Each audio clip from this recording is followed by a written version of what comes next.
नमस्कार दोस्तों, आपका स्वागत है आपके ही चैनल इन्फोवाला पे। आज एक बहुत अच्छी पर्सनालिटी हमारे साथ हैं जो इंटरव्यू के लिए इस समय तैयार हैं, इंटरव्यू देने के लिए तैयार हैं और ये सेलेक्टेड पर्सन है, सक्सेसफुल पर्सन है। इनने सफलता पाई है, ये दिल्ली पुलिस में हैं, दिल्ली पुलिस का एग्ज़ाम इन्होंने पास किया है।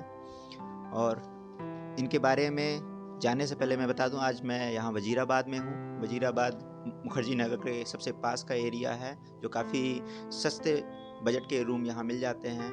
तो यहाँ पर वो रह भी रहे हैं, पढ़ भी रहे हैं, आगे की तैयारी कर रहे हैं, पर उन्होंने एग्ज़ाम क्वालिफाई किया है, सक्सेस की है।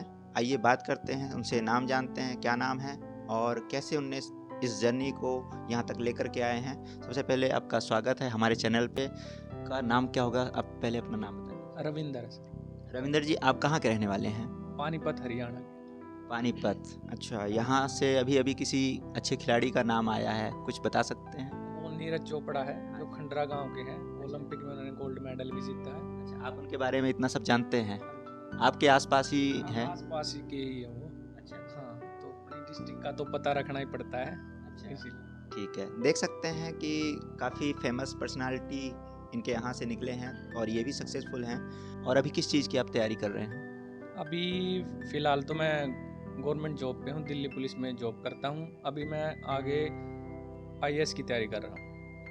आप देख सकते हैं कि कितना लोगों का संघर्ष होता है, पहले एक छोटी जॉब निकालते हैं। वैसे दिल्ली पुलिस में जॉब होना एक बहुत बड़ी बात है, कम से कम हरियाणा और एनसीआर के लोगों के लिए एक बहुत बड़ी बात है दिल्ली पुलिस में किसी का सिलेक्शन होना। लेकिन उसके बाद भी अपनी पढ़ाई को कंटिन्यू कर पाना एक बहुत बड़ी प्रेरणा के स्रोत हैं, जिनसे आप अभी बात कर रहे हैं। आप उनकी बातें आगे सुनेंगे। तो मैं आपसे यही जानना चाहूँगा कि आपको कैसे इंस्पिरेशन मिली कि आप खुद सेलेक्टेड हैं, उसके बाद भी और भी आप तैयारी करना चाहते हैं और आगे बढ़ना चाहते हैं? देखिए, पहले तो एक कदम रखना ही चाहिए सभी को। मैं तो ये मानता हूँ, पहले छोटे कदम से शुरुआत करनी चाहिए। तो आपने सिलेक्शन पाया है, दिल्ली पुलिस में आप हैं और दिल्ली पुलिस की तैयारी के बाद आप आईएएस की तैयारी कर रहे हैं। तो आपसे यही जानना चाहेंगे कि कई स्टूडेंट तैयारी करते हैं और बीच में ही छोड़ के चले जाते हैं। आप उस जगह पे थे और आगे भी बढ़े, सक्सेस पाए। तो आप कैसे सोचते हैं कि आप उन चुनौतियों से ओवरकम कैसे हुए और लोगों को कैसे वहाँ से निकलना चाहिए? देखिए सर, लाइफ है तो स्ट्रगल भी है और ये हर जगह है। ऐसी बात नहीं, नौकरी से पहले भी है, नौकरी के बाद भी है,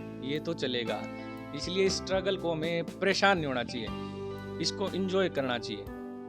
हमें जितनी स्ट्रगल आएगी, जितनी हम ज़्यादा मेहनत करेंगे, उतने ज़्यादा निखरेंगे। तो और लोग जो है क्यों छोड़ देते हैं? आपको कुछ ऐसा लगा कि लोग बीच में छोड़ देते हैं और आपने वो चीज़ आपने कंटिन्यू कर पाई अपने तैयारी को और आगे भी जारी रख पा रहे हैं? छोड़ने का कारण एक तो यही है कि कुछ डिमोटिवेट हो जाते हैं। जैसे वो पढ़ते हैं अच्छे, ठीक है, लेकिन जीवन में कुछ ऐसी कंडीशन आ जाती हैं जिससे वो फाइनेंशियली भी हो सकती है, वो मेंटली भी हो सकती है। तो जैसे गाइडेंस की कमी है, ऐसे बहुत चीज़ें हैं जिनसे जो बच्चे हैं जो ड्रॉप आउट कर देते हैं। लेकिन अगर उनको सही टाइम पे अच्छी गाइडेंस मिल जाती है तो वो आगे बढ़ते हैं और वो सक्सेसफुल होते ही होते हैं, इस बात की गारंटी है। इसलिए अच्छी संगत इसमें एक सबसे बड़ी चीज़ तो यही है, आपकी संगत कैसी है, आपके फ्रेंड्स वगैरह कैसे हैं। और दूसरा टीचर का भी इसमें एक अहम रोल होता है। इसीलिए अच्छे टीचर और अच्छी संगत से आप आगे बढ़ सकते हैं। आपके जीवन में कौन-कौन से टीचर हुए जो आपको जो है यहाँ तक लाने में मदद किए? देखिए, स्टार्टिंग मैंने पानीपत से की थी। वहीं पर मैंने जो पैरामाउंट कोचिंग सेंटर था वहीं से स्टार्ट किया था। तो उसमें अभिषेक सर हैं, अरुण सर हैं, ऐसे और भी 2-3 सर थे। उसके बाद 2-3 महीने वहाँ कोचिंग लेके फिर मैंने सोचा कि जैसे बोलते हैं दिल्ली जाओ, क्योंकि उस टाइम पे वहाँ पर लाइब्रेरी की बड़ी समस्या थी और गांव में लाइब्रेरी होती नहीं। तो इसीलिए फिर मैं दिल्ली आ गया। उसी फीस पर मेरा यहीं एडमिशन हो गया और यहाँ आके मुझे अच्छी गाइडेंस मिली और उसका आज ये नतीजा। जब आप तैयारी कर रहे थे, दिल्ली पुलिस की तैयारी कर रहे थे, तो आप कितना अपना टाइम दे पाते थे? कितने घंटे आप पढ़ लेते थे वहाँ पर? देखिए, स्टार्टिंग तो कोचिंग से ही होती है। 3-4 घंटे तो हम कोचिंग में ही बिताते हैं। उसके बाद आता है सेल्फ स्टडी। तो सेल्फ स्टडी मैं करता था 6 घंटे 7 घंटे ऐसे करता था, लेकिन वो आउटपुट है ना, वो रिजल्ट नहीं मिल पा रहा था क्योंकि वो एक गाइडेंस की कमी थी। लेकिन अगर आप एक नॉर्मल टेस्ट देखें जो हमारे ग्रुप सी या डी वगैरह के हैं, आपको इतने घंटे नहीं, आप कम में भी कर सकते हैं। फिर धीरे धीरे टीचर से पूछा, उन्होंने गाइडेंस दी, तो तकरीबन 3-4 घंटे जो सेल्फ स्टडी और जो बाकी कोचिंग का समय, इतना ही था मेरा। उसके बाद जो सबसे अहम रोल है वो है आपका टेस्ट सीरीज। आप 3-4 घंटे सेल्फ स्टडी कीजिए, उसके बाद जितने टेस्ट दोगे, जितनी टेस्ट सीरीज लगाओगे, वो आपको बेनिफिट मिले।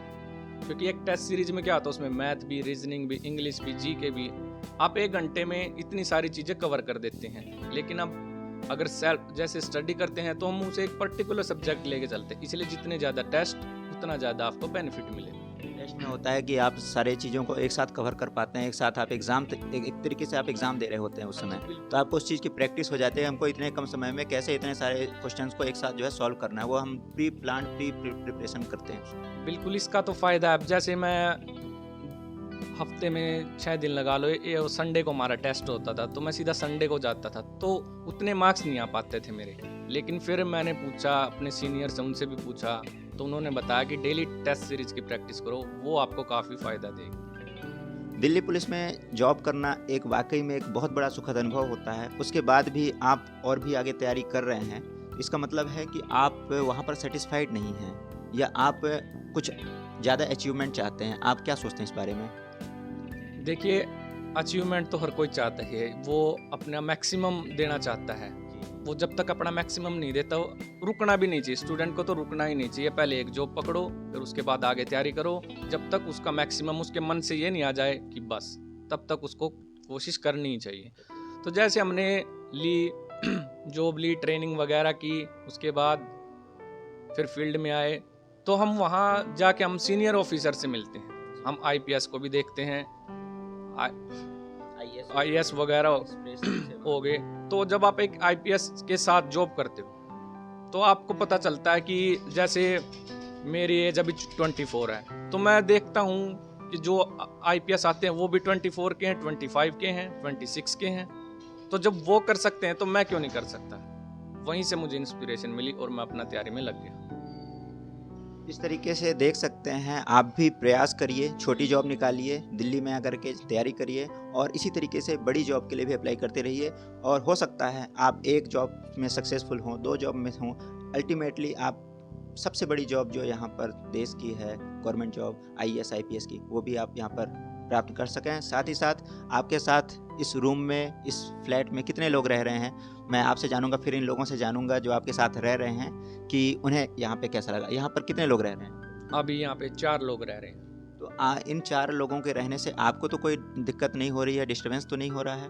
नहीं, कोई डिस्टर्बेंस नहीं, सभी पढ़ते रहते हैं, अपना जितना खाली टाइम है पढ़ते रहते हैं, वो बस। अब इसमें क्या डिस्टर्बेंस होगी? तो आपका बहुत बहुत धन्यवाद, आपने बहुत अच्छी जानकारी दी। बच्चों के लिए आप एक इंस्पिरेशन हैं, और लोग आपसे मिलेंगे, इस चैनल के माध्यम से आएंगे और आपसे जानना चाहेंगे। कई बार गांव-गांव से फ़ोन आता है, वो बोलते हैं भैया हमें किसी से बात करा दीजिए जो वहाँ पे सक्सेसफुल हैं या तैयारी कर रहे हैं। तो ज़रूर आपसे मिलवाने की कोशिश करूँगा, थोड़ा उनको भी गाइडेंस कर दें। अगर कोई बच्चा मोहताज है किसी जानकारी का तो आप ज़रूर दें उसे।